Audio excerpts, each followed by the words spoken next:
Hello all, a new functionality is added in the shape cutting option of SBC-CNC software. With this functionality, you can now directly cut text without using CAM software.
We have also added numeric keypad control.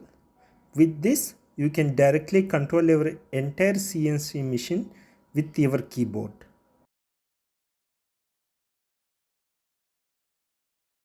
You can even add a new G-code file from your USB disk.